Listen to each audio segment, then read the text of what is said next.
अस्सलामुअलैकुम। मेरा नाम है मोहम्मद शादाब और आज की इस वीडियो में मैं आपको बताऊंगा कि किस तरह से किसी शख्स के ऊपर जादू को मुसल्लत किया जाता है।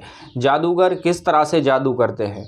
जैसा कि मैंने इससे पहले वीडियो डाली थी कि मैं आपको 3 तरीके बताऊंगा जादू के करने के, तावीज़ के ज़रिए से या पुतला बनाकर या किसी जानवर के ज़रिए से।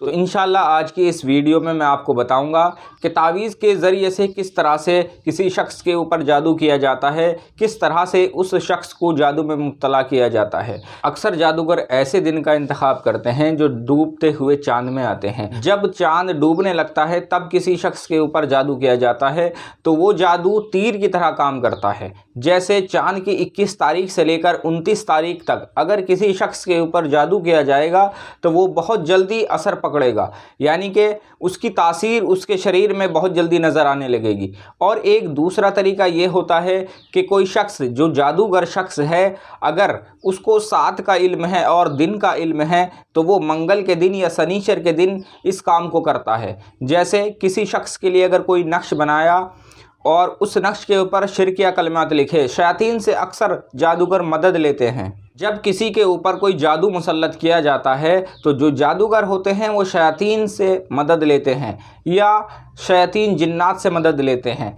अक्सर देखा ये जाता है कि वो शयातीन के नाम उसके नक्श के ऊपर लिखते हैं। जो नक्श उन्होंने तैयार किया है उसके ऊपर शयातीन के नाम लिखते हैं और उनसे मदद हासिल करते हैं।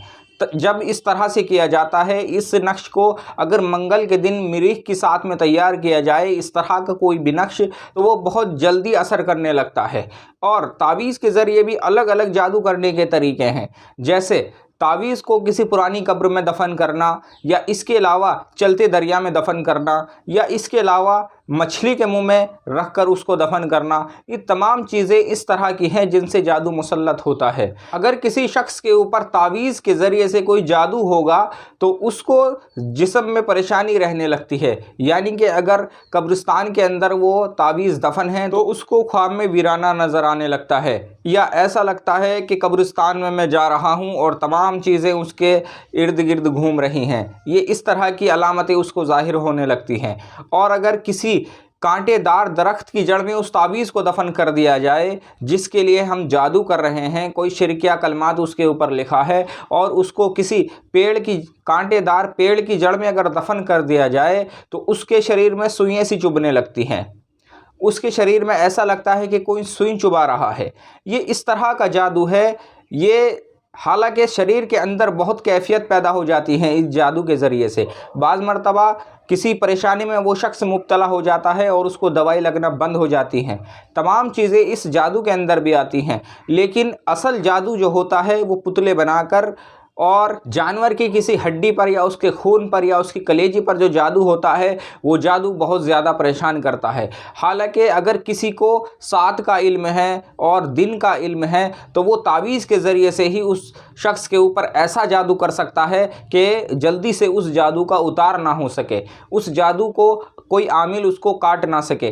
तमाम चीज़ें इस तरह की हैं। जादूगर जब कोई नक्श तैयार करता है किसी शख्स के ऊपर जादू करने के लिए तो वो ऐसी सात का इस्तेमाल करता है जो सात नामुनासिब हो, यानी कि अच्छे कामों के लिए वो सात ना हो, बुरे कामों के लिए वो सात होती है। उसी सात में इस तरह के नकूश तैयार किए जाते हैं जब किसी शख्स को जादू में मुसल्लत करना होता है। दूसरी चीज़, अगर दुश्मन को परेशान करना है या उनमें अदावत डलवानी है, किन्हीं भी दो शख्स में अदावत अगर डलवानी है, मिसाल के तौर पर मियाँ बीवी हैं, अच्छे से आपस में रहते हैं, लेकिन कोई दुश्मन है जो उनमें अदावत डालना चाहता है, वो भी किसी जादूगर के पास जाता है और जादूगर इसी तरह से कोई शिर्क या तावीज़ उसको बना कर देता है, यानी कि शयातीन से मदद लेता है। जादूगर की एक पहचान ये है कि वो जितने भी इस तरह के आमाल करेगा वो शनिचर के दिन या मंगल के दिन करेगा, और उन नक्श को इस तरह की धुनी देगा जो कि मुनासिब नहीं, जैसे नीम के पत्तों की धुनी देना। अक्सर दावत के अंदर जो नक्श इस्तेमाल होते हैं उनमें नीम के पत्तों की धुनी दी जाती है, या किसी कांटेदार दरख्त की लकड़ी से उस नक्श को बनाया जाता है। ये तावीज़ के ज़रिए से ये तमाम चीज़ें होती हैं। आप किसी भी शख्स को जादू में मुब्तला कर सकते हैं। आपको उसका नाम, उसकी माँ का नाम मालूम होना चाहिए। सूरह लहब है, सूरह लहब को अक्सर जो जादूगर होगा वो उसको उल्टा लिख कर इस्तेमाल करेगा, लेकिन इन सब चीज़ों को इस्तेमाल करने वाला एक बहुत माहिर जादूगर होगा। आम जादूगर इन चीज़ों को नहीं जानता। अक्सर जादूगर सूरह लहब को उल्टा लिखकर इस्तेमाल करते हैं, सूरह कौसर को उल्टा लिखकर इस्तेमाल करते हैं, सूरह फलक और सूरह नास को अलग तरीके से जादू करने में इस्तेमाल करते हैं। एक चीज़ और मैं आपको बताता चलूँ, जादूगर जितने भी हैं अक्सर उनकी जो वक्त है, एक वक्त पर तो उनको बहुत उरूज हासिल होता है, लेकिन ज़िंदगी के आखिरी हिस्से में उनकी हालत ख़राब हो जाती है। जादूगर बहुत ही, हालांकि वो भी अपनी एक रियाज़त करते हैं, उनका एक अपना मकसद है, उनका जो मकसद है वो दुनियावी मकसद है, वो दुनियावी मकसद को सामने रखकर अपनी सारी रियाज़त करते हैं। जादूगर अलग अलग तरीक़ों से जादू करते हैं। आज की इस वीडियो में मैंने आपको कुछ तरीके बताए हैं कि किस तरह से जादू होता है। इंशाल्लाह आने वाली वीडियो में मैं आपको बताऊंगा कि पुतला बनाकर किस तरह से जादू किया जाता है। आज की वीडियो में इतना ही, और किसी अमल के बारे में और किसी भी मसले के बारे में अगर आप मुझसे मालूम करना चाहते हैं तो मेरे व्हाट्सएप नंबर पर मुझसे रब्ता करें या मुझे कमेंट करें। अस्सलामु अलैकुम।